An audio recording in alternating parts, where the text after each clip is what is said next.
grande salto que ocorreu no mundo vegetal, né, e até na diversidade da Terra, foi quando as plantas evoluíram as flores, há cerca de 100 milhões de anos atrás.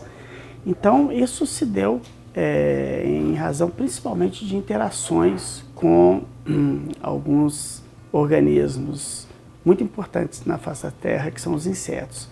Esses insetos, então, muitos deles são polinizadores. Então, eles carregam pólen, né, de uma flor masculina, uma planta masculina, até, então, a flor feminina. E aí ocorre, então, a polinização. Na verdade, muitas dessas flores, dessas plantas, elas dependem exclusivamente desses polinizadores, né, para realizar essa troca de material, de informação genética. O Brasil é um grande produtor, exportador de commodities, né? O Brasil lidera a exportação de suco de laranja, de café, de produtos do grupo da soja, né? Farelo, grãos e óleo, que são todos cultivares que dependem em algum nível de polinizadores. Nós prevemos que essas espécies devam ser extintas, caso elas não sejam capazes, por exemplo, de reproduzir, né, por emitir ramos vegetativos e tal. Não são todas as espécies que fazem isso. Então, algumas espécies poderão ser extintas caso seus polinizadores desapareçam.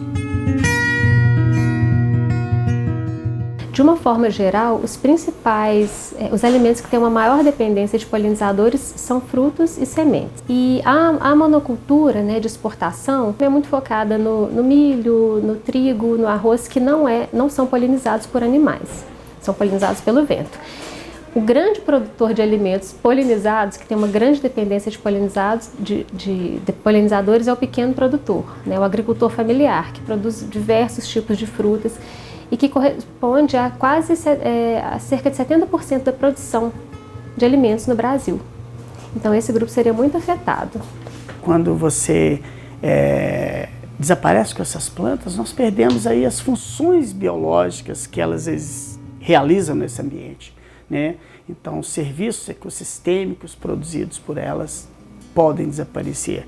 Por exemplo, plantas que ocupam áreas próximas a nascentes, né, se elas desaparecem e são substituídas por outras, né, que podem causar vários danos, inclusive perder uma nascente, porque são espécies que estão ali, que estão relacionadas à produção de água. Se a gente continuar perdendo polinizadores, o impacto no PIB seria da ordem de bilhões de reais, tanto no cenário positivo quanto no negativo.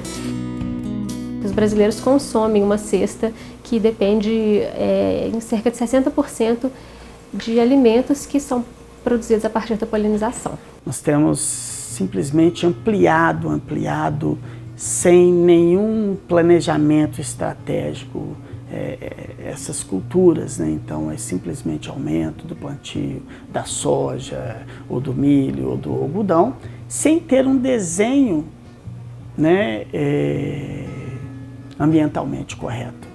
Lógico que hoje nós temos que preservar as margens de rios, mas não é só isso. O rio não vive sozinho, a floresta ao longo do rio não vive sozinho.